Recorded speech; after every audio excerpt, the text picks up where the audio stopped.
about 10-15 miles a day very happily.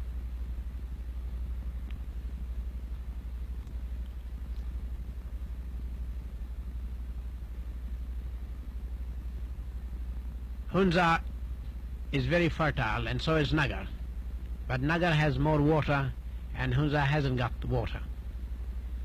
These are the two states on each side of the Hunza river which divides the two territories. Now you see another kind of bridge. One of the members crossing it, and many a times there are some planks missing. And it's not very easy to cross the river if you're not used to it with missing planks in the bridge. And there is one member who's having some difficulty in doing it. And there's always a man at the far end waiting for him in case he gets into difficulties. The water is pretty fast at this time, rushing from the mountain tops. The local people are so used to it that they can walk almost with their eyes shut. In the distance is the Golden Peak, still not climbed by man, and it's over 24,000 feet high. It's called Golden Peak because the sun, when it shines against it, gives it a golden effect. The expedition is now arriving at Nagar, the capital of Nagar state, where we were invited by the Mir to be his guest and to attend the harvest festival, which is called Ginani. This is held every year to celebrate the harvest festival. It is like Thanksgiving in United States. They must get their crops through, collect the fruit, cut the grass, store up for the winter. They have a long winter when the whole country is covered with deep snow, and they don't go down into the plains but stay in their homes, shut in with their animal and cattle. The arrival of the party was always a great event in the village. Then all the boys and girls and the elders will come and meet the party. School will close and the local band will play music.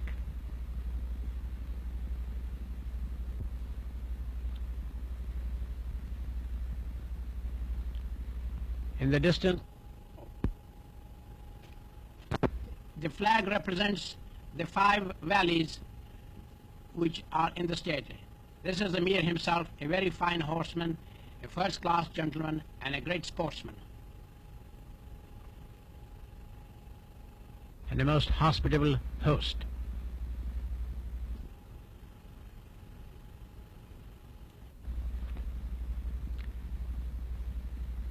The villagers are busy drying fruit. The country is, this time of the year, has tremendous amount of fruit, which is dried in the summer for use in the winter. They grow barley, rice, wheat, corn, all done by hand. No machinery available, and not much use for it either because the holdings are very small.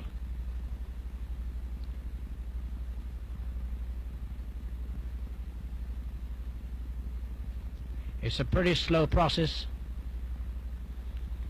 but they don't waste anything.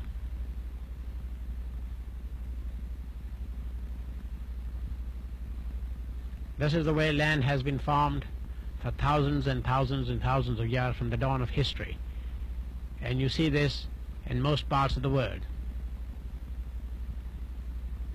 There's not much difference whether you see it here or in Japan or in parts of China or many other countries around the globe.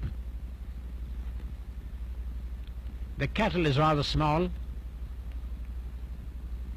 It's understandable. There's not much to graze. They're pretty hard worked. The threshing is done by the village as a combined effort of the community, because it's not easy for one man to do it. So they all muck in and help one another.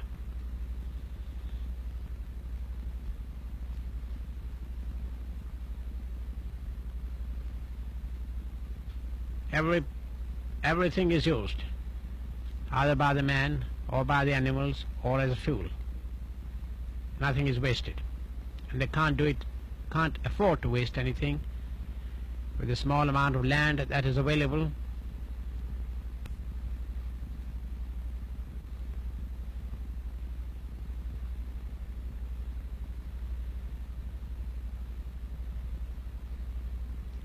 Nagar is self-sufficient in food.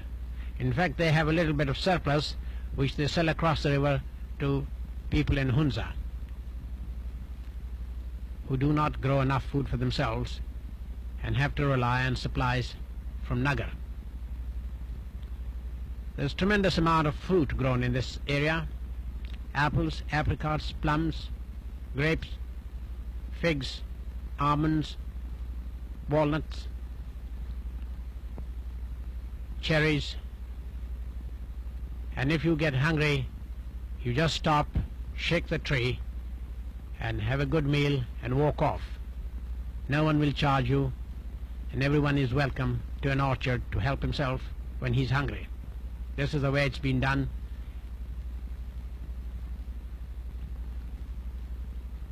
They have so much fruit that they even give it to their animals to feed them.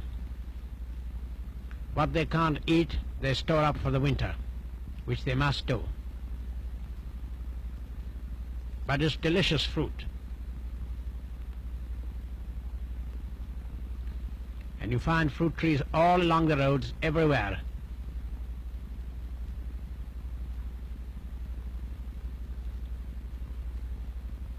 Nagar is much more fertile than Hunza because they get more water. All the glaciers are on the side in Nagar and not in Hunza, which is dry. The Mir has a beautiful palace high up on top of the ridge with a commanding view of the valley.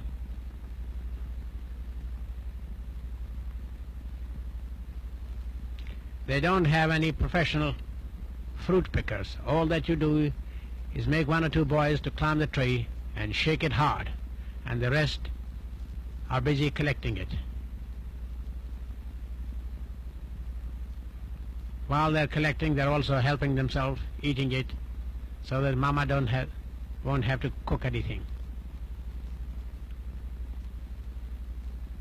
The fruit drying is a peculiar process. They take the stone out and put the fruit in the hot sun to dry, which can be packed up later. But they do something else too.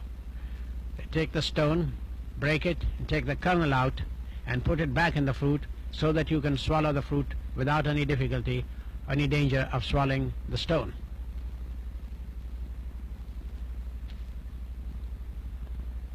They are putting it back into the fruit.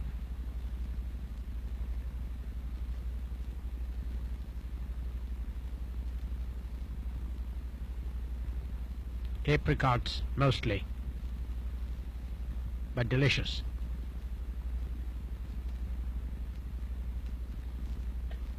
I wonder if a machine will ever be invented which can do all this without touching by hand.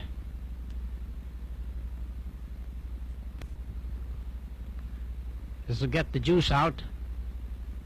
This is another hand-operated press. You see the house rooftops covered with fruit for drying.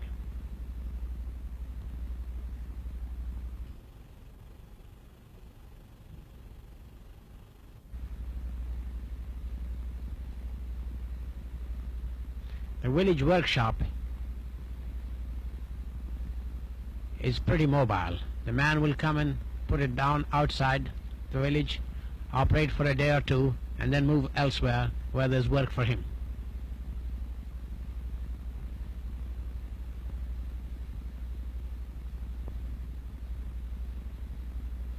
The economy is run mostly on barter system. He doesn't take any money, but would prefer to take something in kind.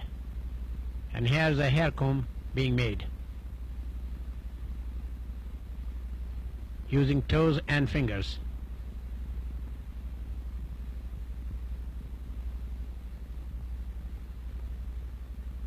Man in the distance is making a bow. Archery is very popular in this part of the world, and you see little boy and grown-up men all the time walking about with bows and arrows.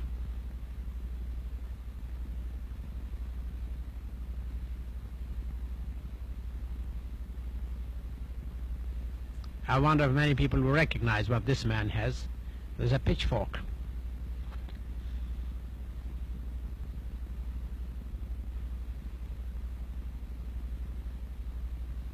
And no operation is complete without a smithy. The bellows are made of goat skin.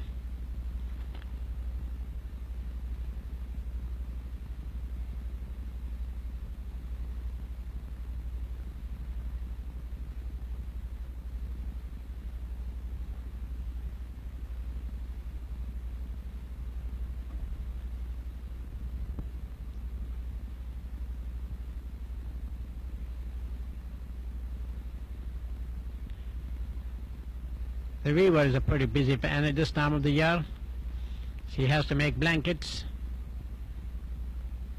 even carpets, rough kind, for use in the winter.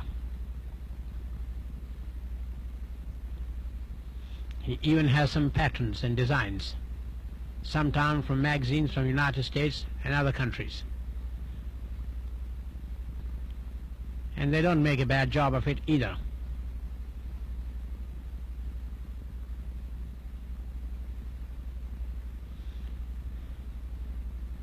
You can order what you want. It'll take some time for him to make it, but he'll make a try anyhow.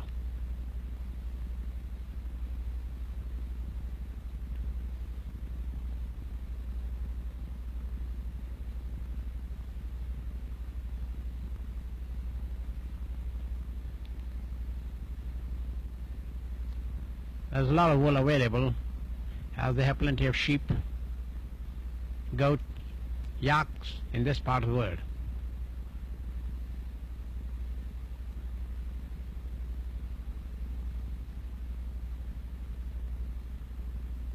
Sometime he'll have his own design,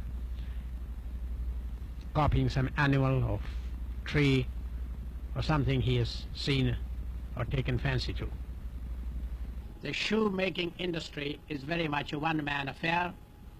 And this man will come and sit outside your house and make a pair of shoes for you from the local hide and skins which are available.